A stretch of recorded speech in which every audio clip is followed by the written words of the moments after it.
ఓం నరసింహాయ నమః. ఇదే సింహాచలము, ఇదే సింహగిరి.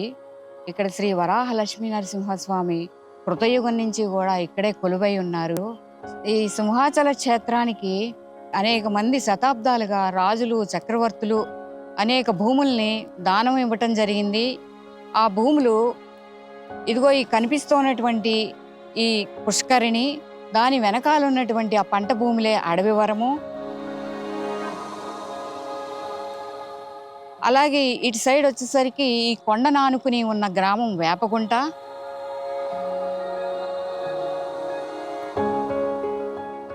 వేపగుంటని పక్కనే ఉన్నది చీమలాపల్లి.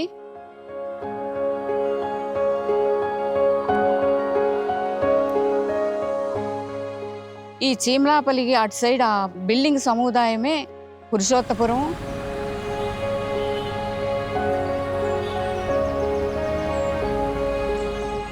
ఇటు ఈ దరికి వచ్చేసరికి ఇది వెంకటాపురము.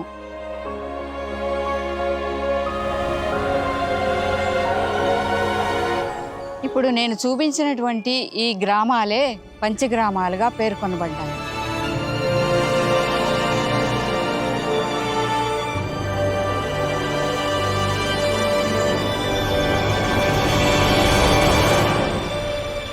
పంచగ్రామాల ఇష్యూ ఏంటంటే, పంచగ్రామాల ఇష్యూలో ప్రధానంగా భూ హక్కుదారులు కూడా ఉన్నారు. అంటే ఎన్నో ఏళ్ళ నుంచి వాళ్ళ రైతులు అదే భూమి మీద ఉండి అక్కడే పంట చేసుకొని వాళ్ళ తరతరాలుగా ఉంటూ ల్యాండ్స్ వాళ్ళు ఆల్రెడీ వాళ్ళు అమ్ముకొని వాళ్ళు ఆల్రెడీ ఇంకొకరి నుంచి ఇంకొకరికి అలా సంక్రమించినటువంటి ల్యాండ్స్ ఉన్నాయి.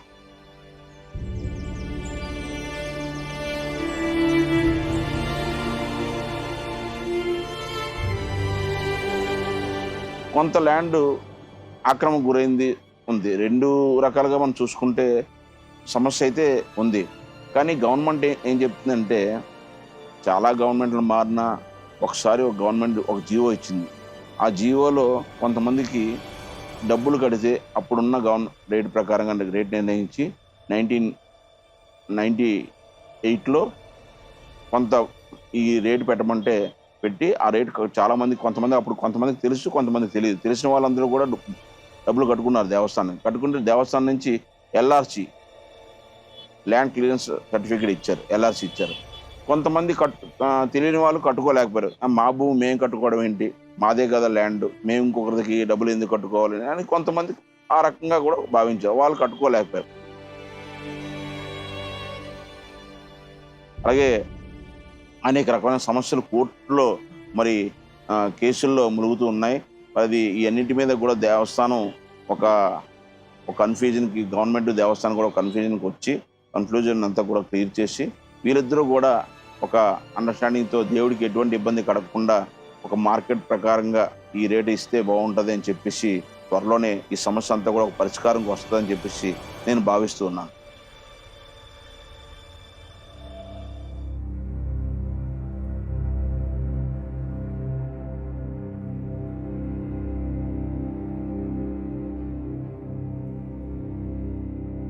అయితే ఈ యొక్క పంచగ్రామాల సమస్య ఏర్పడడానికి కారణం ఈ యొక్క ల్యాండ్స్ దేవస్థానానికి సంబంధించినవని, లేదు రైతులకు సంబంధించిందని ఈ యొక్క ప్రధానంగా సమస్య సంభవించింది. ఒరిజినల్ ఓనర్స్ ఎవరు అంటే, జనరల్గా యాక్ట్ ఏం చెప్తుందంటే, ఎవరైనా ఒక ల్యాండ్లో అంటే ఈవెన్ గవర్నమెంట్ ల్యాండ్లో కూడా ఒక 30 సంవత్సరాల పాటు without uninterrupted position they are enjoying the property since 30 years.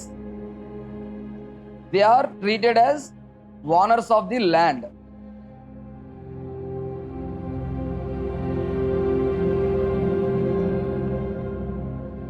అంటే విశాఖ అర్బన్ డెవలప్మెంట్ అథారిటీ, ఇప్పుడు మనం విఎంఆర్డిఏ కింద పిలుచుకుంటున్నాం. ఈ యొక్క అర్బన్ డెవలప్మెంట్ అథారిటీ అర్బన్ ఏరియాని డెవలప్ చేసి ప్లాట్లుగా విభజించి డెవలప్మెంట్ చేయడం కోసం ఈ యొక్క అథారిటీ అనేది ఏర్పాటు చేయడమైంది. ఈ అర్బన్ ల్యాండ్ డెవలప్మెంట్ అథారిటీ కూడా వాళ్ళు వచ్చి దేవస్థానం ల్యాండ్స్ ఎక్వైర్ చేసుకుంటాం for laying roads and plots development purpose అని చెప్పి మీకు ఇంత నిష్పత్తి అని షేరింగ్ రేషియోలో నోటీసులు ఇచ్చి రైతులకి దేవస్థానం వారికి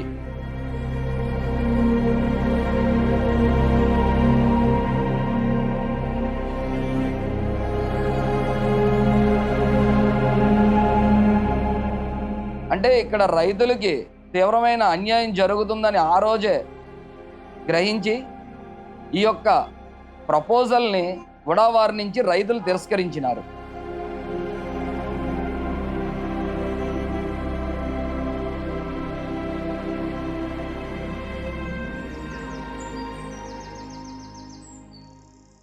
చూశారు కదండి, హెచ్చరిక అనే బోర్డు. ఈ భూమి సింహాచలం దేవస్థానంకి చెందినది, ఆక్రమణదారులు శిక్షార్హులు అని. ఇలాంటి బోర్డులు అడుగడుగుకి కూడా ఈ ప్రాంతంలో కనిపిస్తూ ఉంటాయి. ఇది పంచగ్రామాల్లోని వేపకుంట గ్రామానికి చెందింది. ఇక్కడ వేలాది ఎకరాలుగా చాలా భూమి విస్తరించి ఉన్నది.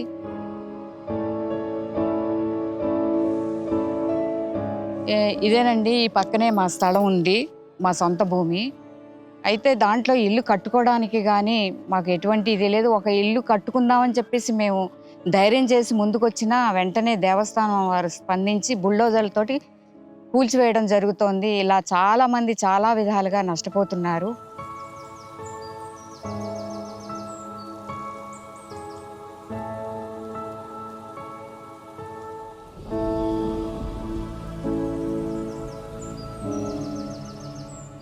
ఈ జీవితం అన్నది చాలా చిన్నది, కాలం అయితే చాలా ఎక్కువగా ఉంది. కానీ ఇందులో మనిషి జీవితం అనేది, ఈ స్పాన్ అనేది రాను రాను తగ్గుకుంటూ వస్తుంది.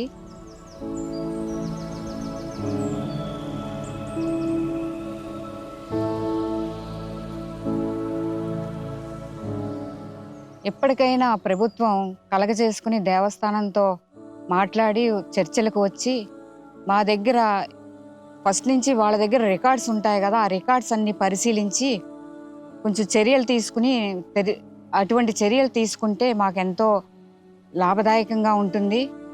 మేమెంతో రిలీఫ్ ఫీల్ అవుతాము.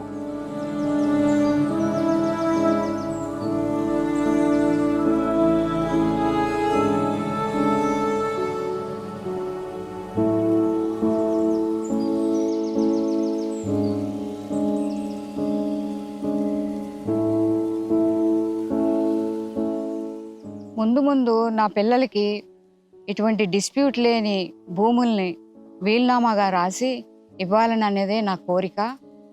అయితే దీనికి ఆ స్వామివారే అటు దేవస్థానానికి ఇటు మాలాంటి ప్రజలకి ఆయనే అండగా ఉండి ముందుకు నడిపిస్తారని చెప్పేసి భావిస్తున్నాను.